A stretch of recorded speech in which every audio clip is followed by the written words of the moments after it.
Olá, que bom que você veio hoje. Essa é a nossa videoaula 19. Nessa videoaula que antecede a função exponencial, vamos revisar a potenciação. Ok? Vamos lá? Revisão de potenciação. Potência de um número natural.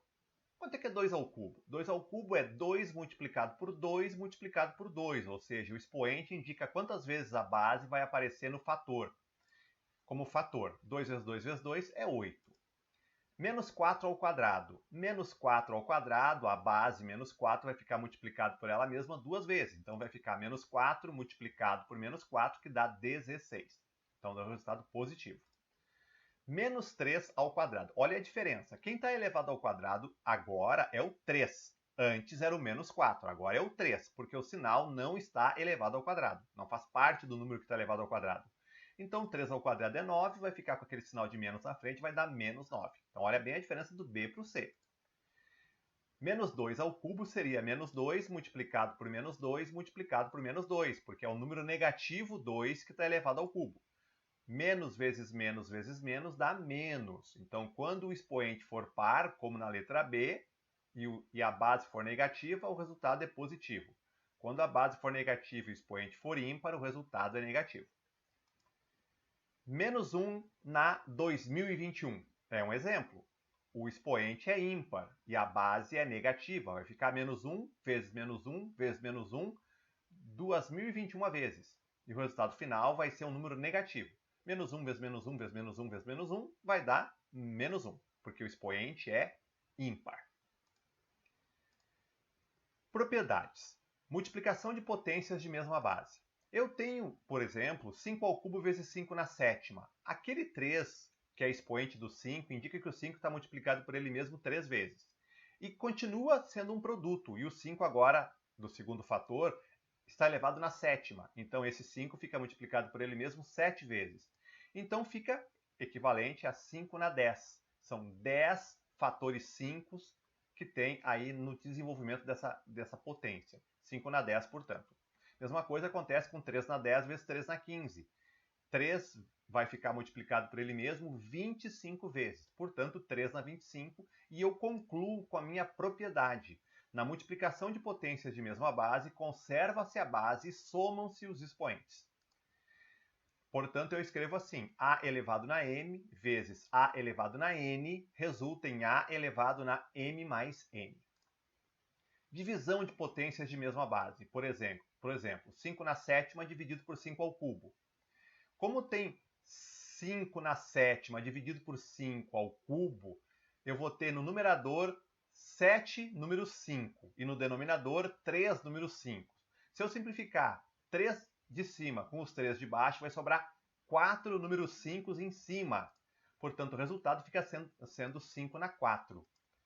3 na 100 dividido por 3 na 10. O princípio é o mesmo. Tem 103 no numerador, tem 10 3 no denominador, eu simplifico e sobram 93 no numerador. Portanto, a resposta é 3 elevado na 90.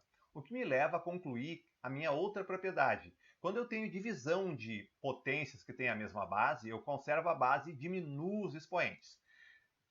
Genericamente fica a elevado na m dividido por a elevado na n é igual a elevado na m menos n. E agora eu tenho potência de potência, por exemplo, 2 ao cubo ao quadrado. Fica 2 ao cubo vezes 2 ao cubo, isso é 2 na sexta. 3 na quinta, na quarta. Vai dar 3 na 20. Então, quando eu tenho potência de potência, eu conservo a base e multiplico os expoentes. 3 vezes 2 é 6, 5 vezes 4 é 20. Esse é o resultado. E eu escrevo genericamente a elevado na m elevado na n equivale a elevado na m vezes n. Mas cuidado, tá? Se eu não tiver parênteses, como os exemplos apontam, se fosse 2 ao cubo ao quadrado, primeiro eu teria que fazer a potência de fora e depois fazer a potência final. Então, 3 ao quadrado é 9, 2 na 9 vai dar um outro resultado que não importa. Tá? Mas é necessário, nesse caso, cuidar que primeiro eu faço a potência de fora e depois eu resolveria a segunda potência, a potência final. É diferente de multiplicar os expoentes como foi mostrado aí na propriedade. Ok, potência de número inteiro. Número inteiro são os números que não têm decimais e inclui os negativos. 2 elevado na zero. Qualquer número elevado na zero é 1, excetuando o zero. 0 na zero não é 1. mas qualquer número elevado na zero, com exceção do zero, sempre vai estar como resultado 1. Por que 2 na zero é 1, afinal? Bom, pensa assim, ó, 2 ao cubo dividido por 2 ao cubo, se eu aplicar a propriedade, vai dar 2 na zero, que eu diminuo os expoentes.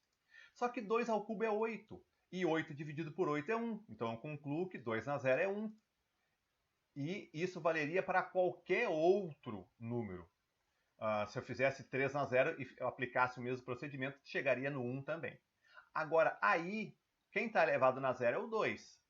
O negativo não faz parte da base da potência. Então, o resultado seria menos 1. Mas só nesse caso específico, porque o número que está elevado na zero é o 2, não é o menos 2. Porque se fosse o menos 2, a resposta seria 1, como é o exemplo C. E 3 elevado na menos 2. Olha só agora que o expoente é um número negativo. Quando o expoente é um número negativo, eu inverto o número. Embaixo daquele 3 ali tem o número 1. Tá? Então o 1 vai para cima, o 3 vem para baixo, fica 1 sobre 3 ao quadrado, que dá 1 nono. Mais um exemplo para ficar bem claro. 2 a menos 3, eu inverto o número. Fica 1 dividido por 2 ao cubo, e isso é 1 oitavo. Então, quando o expoente for negativo, eu inverto o número e resolvo daí a potência no denominador. 5 na menos 1, inverto e vai ficar 1 quinto na 1, que é 1 quinto. 2 terços na menos 2, inverte a base. 3 meios elevado ao quadrado, porque quando eu inverter a base, o expoente troca de sinal. Fica 9 quartos. 0,1 na menos 2. 0,1 é 1 décimo. Então eu faço 1 décimo na menos 2, porque 0,1 é 1 décimo. E como o expoente é negativo, eu inverto a base. Fica 10 ao quadrado, que dá 100. E 0,25 na menos 1. 0,25 é 25 sobre 100, que simplificado fica 1 quarto. 1 quarto na menos 1. Como o expoente é negativo, inverte a fração. Fica 4 elevado na 1, que é 4. Certo? Potência de expoente fracionário. Eu tenho 2 elevado na 1 meio. Quando o expoente for fracionário, isso representa sempre uma raiz. Então, fica sendo raiz de 2. Vamos esclarecer isso. 2 elevado na 3 quartos fica sendo raiz quarta de 2 ao cubo. Então, quem é que acompanha o número? O numerador do expoente. E o índice da raiz é o denominador do expoente. Se eu tivesse 4 na 3 meios, seria raiz quadrada de 4 ao cubo, porque o cubo acompanha como expoente do 4. E o denominador 2 é o índice da raiz, que quando for raiz quadrada não precisa aparecer. Mais um exemplo, 3 na 0,1. 0,1 é 1 décimo. Tá? Representa uma fração, é 1 décimo. Então ficaria equivalente à raiz décima de 3. Genericamente, A elevado na B sobre C é igual a raiz de A na B, índice C. Então, genericamente representa. E quando eu tenho base 10? Bom, 10 na 4 é bem fácil. É o 1 seguido de 4 zeros. 10.000. 10 na 10 é o 1 seguido de 10 zeros. Tá? Esse número aí. Mas como é que eu leio esse número? Que número é esse? Tem muito zero, é difícil de ler.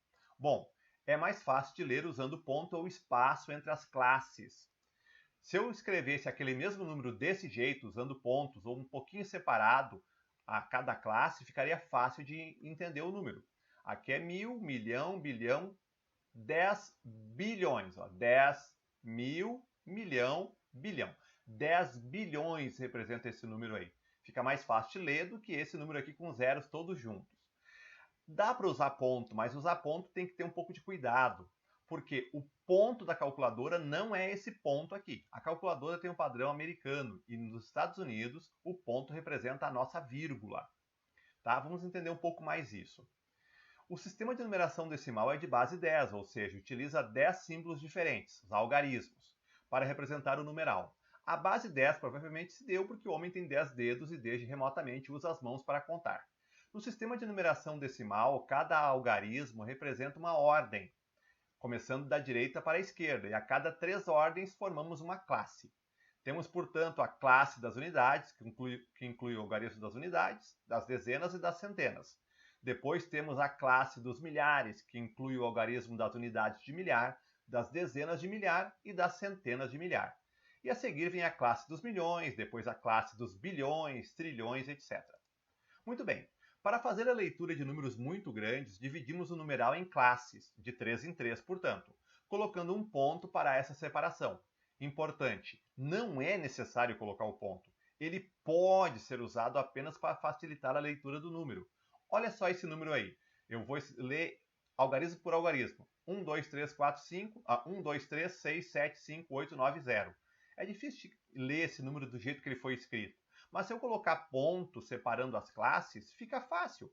Fica 123.675.890, o que facilita muito a leitura.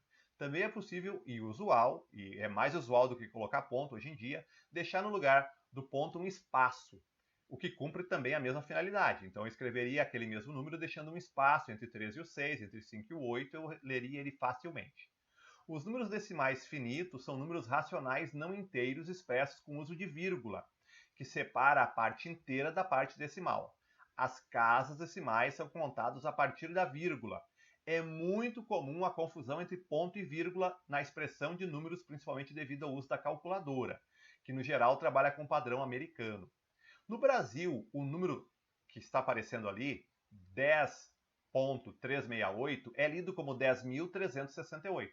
Mas nos Estados Unidos, esse número aí é 10 inteiros 368 milésimos, porque aquele ponto está separando lá nos Estados Unidos a parte inteira da parte decimal, o que para nós é a vírgula que faz essa função.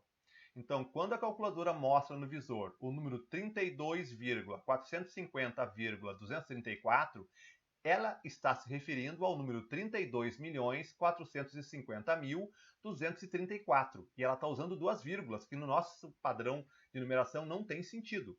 Esse número não pode ser escrito assim no Brasil, pois não há sentido no uso de duas vírgulas, já que aqui ela é usada apenas para separar a parte inteira da parte decimal. Para conhecimento, nos Estados Unidos, é o ponto que separa a parte decimal. É desse modo que devemos entender a maioria das calculadoras que usamos, todas no padrão americano. Então a vírgula que aparece lá é o nosso ponto, que a rigor nem precisa ser usado. Basta que tu represente com uma pequena separação de espaço entre uma classe e outra. Muito bem, mas voltamos às potências de base 10 para encerrar essa videoaula. Eu tenho 10 na 4 e é o 1 seguido de 4 zeros, 10.000. 10 na 10 é o 1 seguido de 10 zeros, que é representado por 10 mil, milhões, bilhões, 10 bilhões. E se o expoente for negativo? Bem fácil. É o 1 com 3 zeros antes. Fica 0,001. Tem 3 zeros antes do 1. Se for 10 a menos 7, vai ter 7 zeros antes do 1. Então é 0,000001. Tem 7 zeros ao todo, incluindo a parte inteira que é antes da vírgula ali. Então, quando o expoente a potência for de base 10, é fácil de representar o resultado. Se for positivo, conta quantos zeros tem depois do 1. Se for negativo, conta quantos zeros tem antes do 1. Certo? É uma revisão antes de entrarmos em função exponencial. Obrigado pela companhia, bons estudos, nos vemos por aí. Até mais!